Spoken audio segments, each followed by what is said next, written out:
Living Kids. We are so excited that we are together once again. It's gonna be great. Are you guys ready? Yeah! First, let's take some time to worship together. Stand up, get excited, and let's go!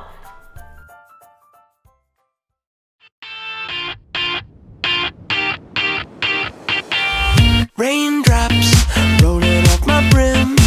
Street lights got the pavement glistening. Touchdown, I fall into your arms, right where I belong, your everlasting arms. And where would I be without you? I'd be packing my bags when I need to stay. I'd be chasing every breeze that blows my way. I'd be building my kingdom just to watch it fade away. It's true, that's me without you. Ooh, ooh, ooh, ooh, ooh. That's me without you. Ooh, ooh, ooh, ooh, ooh. That's me without you. Ooh, ooh, ooh, ooh. Don't know where I'd be without you.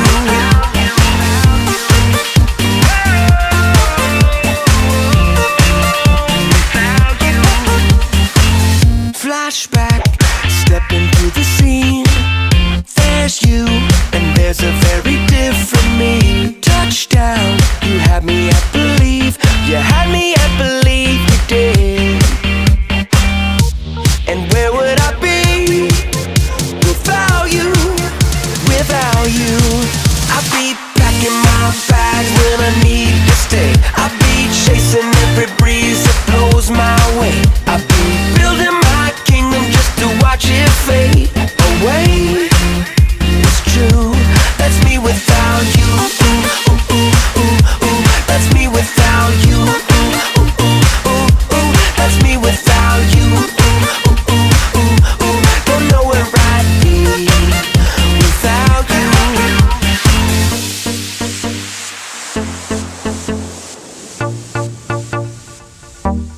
Where would I be? I was in deep, so incomplete, till you rescued me. Yeah, you rescued me.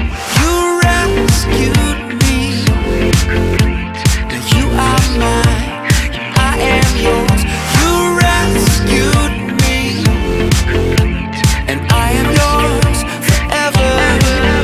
You saved me, remade me. Where would I be? I'd be packing my bags when I need to stay. I'd be chasing every breeze that blows my way. I'd be building my kingdom just to watch it fade away. It's true that I'd be packing my bags when I need to stay. I'd be chasing every breeze that blows my way. I'd be building my kingdom just to watch it fade away. It's so true, that's me without you. That's me without, oh, that's me without you. That's me without, oh, oh, that's me without you. That's me without, oh, that's me without I'd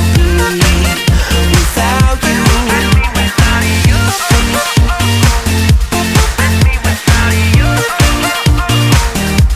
That's me without you. Don't know where I'd be without you.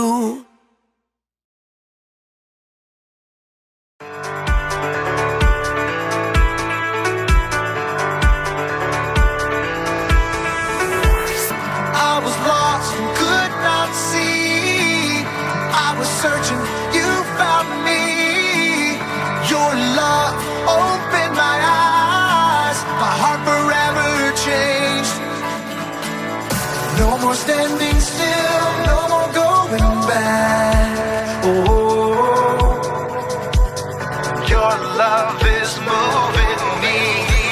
I came alive when you found me. I'll never be the same. Oh, I shouted out to everyone around me. I am forever changed. Your love is moving me, yeah. Moving me, moving me.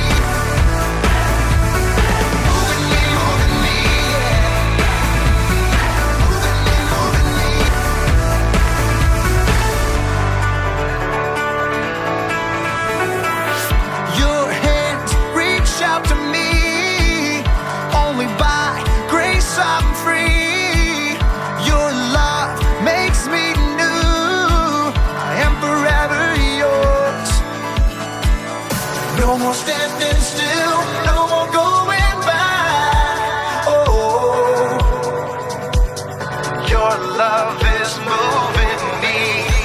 I came alive when you found me. I'll never be the same. Oh, I shout it out to everyone around me. I am forever changed. Your love is moving me, yeah.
What's up, living kids? I am so excited to be hanging out with you today. We're gonna learn a brand new song and dance together. So why don't you stand up with me and let's get ready to worship and dance.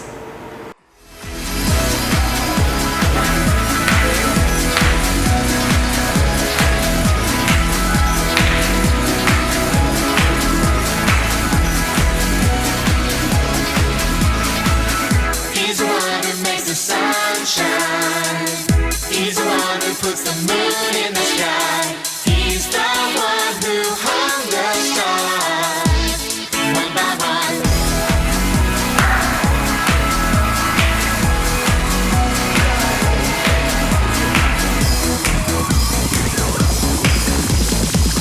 He's the one who makes the birds sing. He's the one who makes your dreams so high. He's the one who makes me smile. Day by day, Jesus, you're my superhero. You're my star, my best friend. Jesus, you're my superhero. You're my star, my best friend. Yeah, yeah, yeah, yeah, yeah, yeah. Better than Spider-Man. Yeah, yeah, yeah, yeah, yeah, yeah. Better than Superman. Yeah, yeah, yeah, yeah, yeah, yeah. Better than Batman. Yeah, yeah, yeah, yeah, yeah, yeah. Better than anyone. Jesus, you're my superhero. You're my star, my best friend. Jesus, you're my superhero. You're my star, my best friend. Jesus, you're my superhero. You're my star, my best friend. Jesus, you're my superhero. You're my star, my best friend. Yeah, yeah, yeah, yeah, yeah, yeah. Better than Yu-Gi-Oh! Yeah, yeah, yeah, yeah, yeah, yeah. Better than Bobby. Yeah, yeah, yeah, yeah, yeah, yeah. Better than Action Man.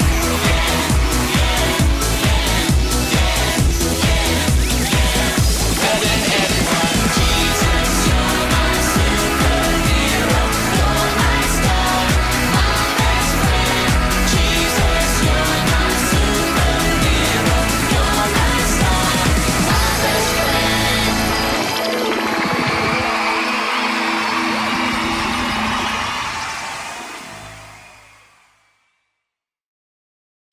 What's up, you little chicken nuggets? It's me, Carl.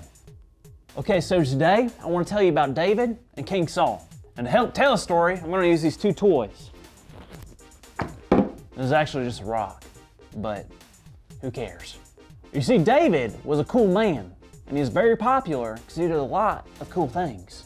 King Saul here was kind of a meanie sometimes. And King Saul wanted to hurt David. So one day, when David was walking home from school, King Saul tripped David in front of all his friends and hurt all his feelings. Then David went over and tripped him and started to pinch him and hit him over and over and over and over and over and over. What's up, Cass? I was just telling a story. Yeah? What story was that? The story where David beats up King Saul for being a meanie. That's strange. I don't remember that story. You probably forgot it. Maybe. Or maybe it doesn't exist? You don't exist. Okay. I'm sorry, you do exist. I just had a bad day. Really? What happened? Well, I was walking home from school and this big old bully tripped me. Oh no, that's terrible. It was. Everyone saw it and then they laughed at me. I doubt everyone laughed. No, it was everyone. Even my mom was trying to hold back a smile. Ouch. Well, how are you feeling now? I'm feeling angry. I just want to trip him back and make him feel upset like I feel upset. I understand that, but do you think it's the right thing to do? I don't know, but I think it would make me feel better. See? Ah. Easy. I think at first it might feel good, but ultimately, it's not what we're called to do as followers of God. But he hurt me first, and I will have my vengeance. All right, calm down. You're right. I don't want to hurt him. But sometimes it feels good knowing that people will feel the same pain that they make other people feel. I get it, but I do think you could learn a lot from the story you're trying to tell. About David and King Saul? Yep, believe it or not, King Saul was not very fond of David. He was getting jealous of all the attention that David was getting. Oh no. So what did Saul do? He sent out armies to go get David. Really? That seems a bit of an overreaction. It was. Sadly, Saul kind of forgot about obeying God at this point. So anyway, one day Saul went into a cave to take a break. The same cave that David was in. Saul had no idea. And now was the perfect chance for David to get back at Saul. But instead, he went up behind Saul and cut off a piece of his robe. What? Why did he do that? Well, it was to show Saul that David could have hurt him, but he wanted to show mercy. Mercy? What does that even mean? Mercy is a type of forgiveness you show someone, even though you have the right to hurt or punish them. Wow. But just because David showed mercy doesn't mean I have to, right? Well, the only reason we should show mercy is because God showed mercy to us. Oh, so you sure I can't?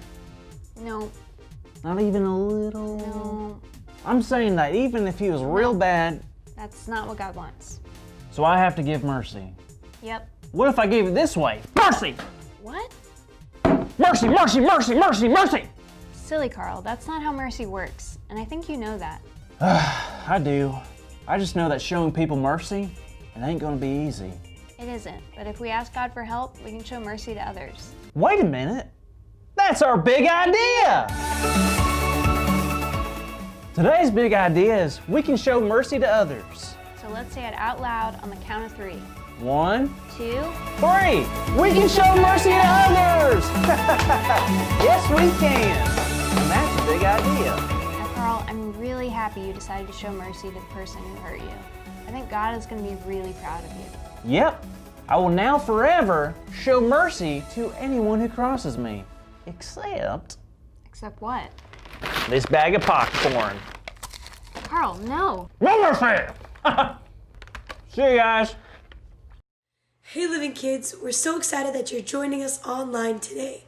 We have a really awesome Bible story planned for you, and it's personally one of my favorites. So, let's get right on into it. Today's story is talking about jealousy. You know, jealousy is something that's really hard that we struggle with quite often. It basically means that you want something that somebody else has. And you know, this reminds me of a story in the Bible.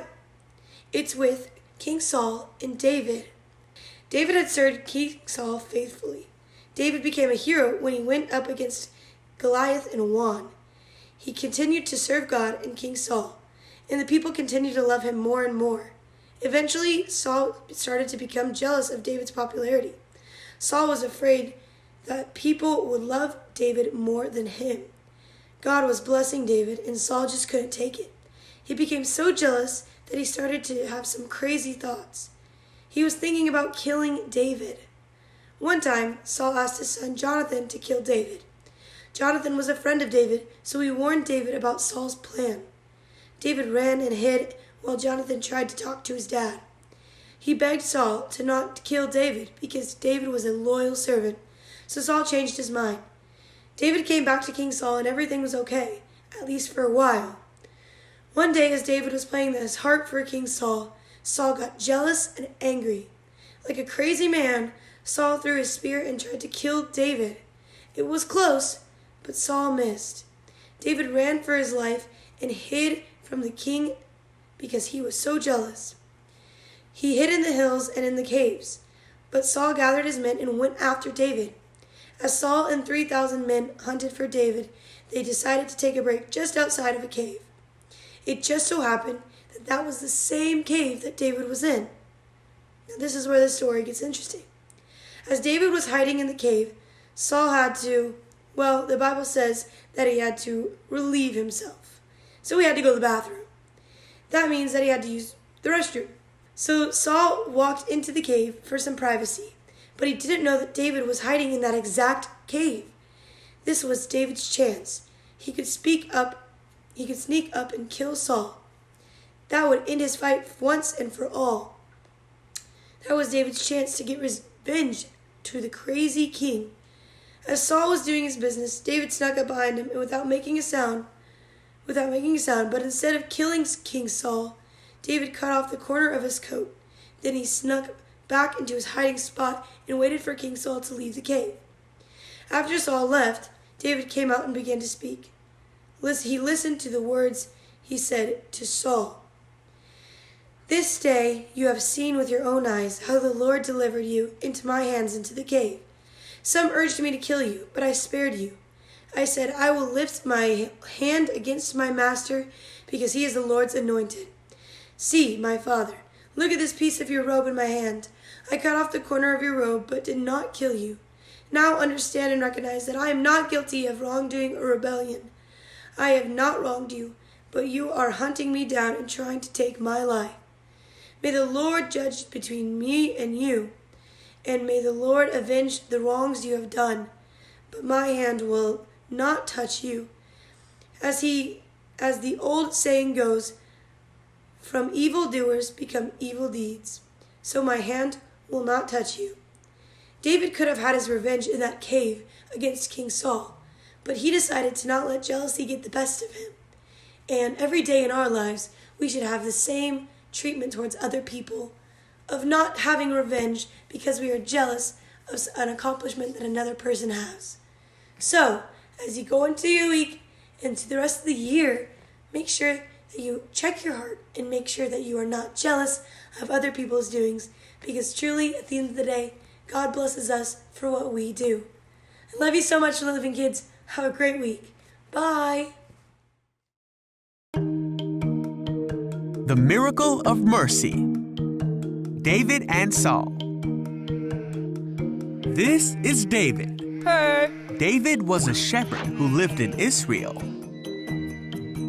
David was chosen by God to be the next king of Israel when he was just a boy. But David had to wait a very long time until that promise would come true, because there was another king of Israel named Saul. Saul was strong and tall and looked like everything a king should be. But Saul did not follow God like he was supposed to, and for that reason, God chose to take the kingdom from Saul's family and give it to David's.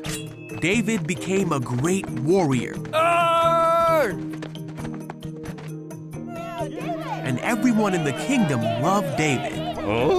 This made Saul jealous, and Saul hated David because he thought he would try to kill him and take the throne from his family. So Saul wanted to kill David. Whoa! Saul hunted David, but he couldn't catch him. One day, Saul heard that David was in the wilderness of En-Gedi.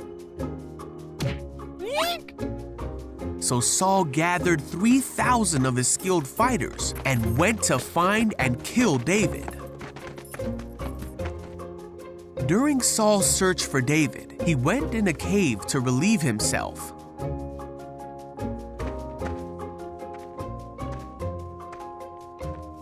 Well, this very cave was the one where David and his men were hiding. And when David's men saw that Saul was unaware that David was there and unable to defend himself, they said, "Now's your chance, David. This is God telling you that he will give you your enemy to do with as you wish."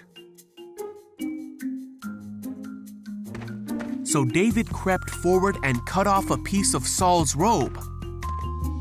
But then David began to think that it was not right for him to take Saul's life. For no matter how much hardship and difficulty Saul had caused him, it was still not right for him to hurt the one who God had placed over Israel.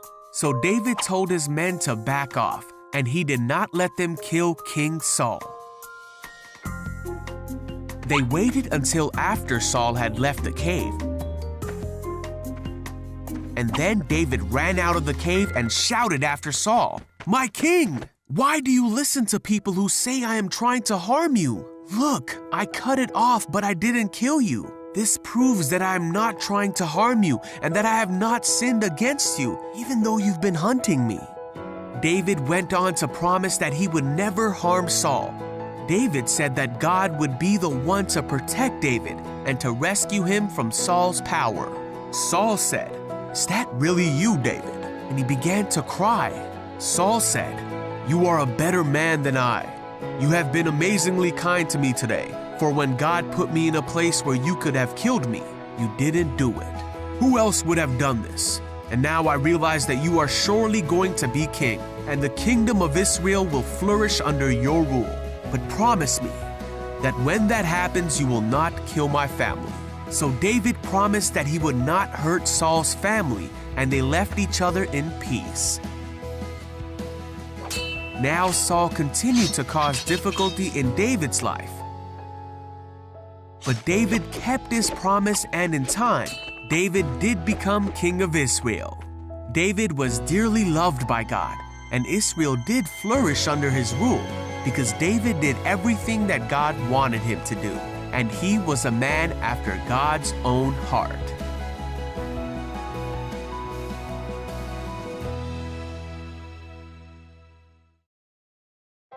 What's up, living kids? How you doing? And today, it's Carly back at you. And what we're going to talk about is the story of 1 Samuel 24 and how David spared Saul's life. Now, you might be wondering, why would David need to spare Saul's life? However, Saul made David very angry multiple times. Have you ever had friends in school who might make you upset, or people who have done something to make you mad at them and you might want to go talk to them? Maybe throw a punch, but don't throw a punch, you know what I mean? However, what David did was he went up to Saul, and instead of hurting him or yelling at him or making him angry, David went up to Saul's robe and just cut a little corner off instead of making a big outrageous move at Saul. And the way David explained this was that he was like, "Saul, I'm not going to kill you. I'm not going to do anything bad to you because the Lord anointed you. The Lord chose you. And I'm not going to hurt anybody that the Lord has chose." So what David did was he took a breath. He realized that God had a plan for both of them and he didn't need to hurt anybody. So the reason I have this ball in my hand today is it's going to symbolize a stress ball. And you know what a stress ball is? You squeeze it, you throw it across the room whenever you're feeling stressed out or angry at anybody. So what I encourage you guys to do is get a stress ball in life. Whatever you're doing, if you're mad at someone, just remember to think like David and not hurt anybody, and realize that God has a plan for everybody and that we must love others just like Jesus did. No matter what, know that we can be nice to everybody and show everybody love. Get a stress ball, you got it, living kids. David spares Saul twice, from 1 Samuel 24 and 26. King Saul had been chasing David throughout the land of Israel. When Saul heard David was hiding in the wilderness called En-Gedi, he took 3,000 men and went there. One day, Saul went inside a cave, not knowing that David and his men were hiding in the back of the same cave. "This is it," David's men whispered to him. "This is the day God meant when he said he would deliver your enemies into your hands." David sneaked over to where Saul was and cut off a corner of Saul's robe. Immediately, he felt guilty. "Why did I do that?" David said to his men. "God forbid that I do this to the king, to the Lord's anointed." David held back his men, not allowing them to attack Saul as they watched the king leave the cave. David followed Saul out of the cave and called, "My lord the king." Saul turned and saw David bowing. "Why do you listen to people who say I want to harm you?" David asked. "Today God put you into my hands, and some urged me to kill you, but I said, I will not lay a hand on the king because he is the Lord's anointed. See the corner of your robe in my hand? I could have killed you. I'm not against you, yet you hunt me to take my life. I will not raise my hand against you." "Is that your voice, David?" Saul began to weep. "You are a better man than I am. You have been good to me, but I have done evil to you. May God reward you with good for the way you have treated me today. I know you will be king someday. Promise me that you won't kill my family." So David promised, and Saul went home. But David continued to hide in the wilderness. One day some people told Saul, "Did you know that David is hiding in the wilderness of Ziph?" Saul set out again to find David. In the evening he set up camp for the night. When David heard that Saul had come to the wilderness, he sent spies to confirm Saul's arrival. Arriving at Saul's camp, David could see Saul and Abner, his general, sleeping. They were safely encircled by the army. "Who will come with me into Saul's camp?" David whispered to his soldiers. "I will go with you," replied Abishai. David and Abishai quietly sneaked into Saul's camp. The soldiers, who should have been protecting the king, were sleeping. In the center of camp, they found Saul fast asleep with his spear stuck in the ground beside him. "God has given you your enemy's life," Abishai told David. "Let me kill Saul with his own spear." "Don't touch him," David responded. "No one can harm the Lord's anointed and be sinless. God controls when Saul will die. I refuse to harm him. Grab his spear and water jug and let's go." God had kept everyone asleep. Once David was safely on the opposite hilltop, he shouted across to the army and to Abner the general. "Aren't you going to answer me, Abner?" David called. Abner replied, "Who are you to call to the king?" "Aren't you supposed to be guarding King Saul?" David called again. "You're not doing a good job. Someone sneaked into the camp. Look what I have, the water jug and spear that were beside the king himself." Saul had recognized David's voice and called, "Is that you, David?" "It is," David replied. "Why are you chasing me again? What have I done? If God has told you to pursue me, then I gladly forfeit my life. But if men have told you to hunt me down, then may God curse them. I have been driven from my rightful place because the king of Israel hunts me like a man hunting a bird." Then Saul said, "I have sinned against you, David. I promise not to chase you anymore because you considered my life to be valuable." "Send a young man to claim your spear," David answered. "I had the opportunity to kill you, but I chose not to. Just as I valued your life today, so may God value my life in my time of trouble." Then Saul blessed David. "You will do great things and will succeed in them." So David and Saul went their separate ways. God had promised to make David the king one day, so David knew he would live to be king. God had also promised that David's reign would be important, that one of David's descendants would save the people of Israel. That promised one wasn't David's son, or even David's grandson. He is Jesus, God's son, who fulfilled God's promises by dying for the sins of the world.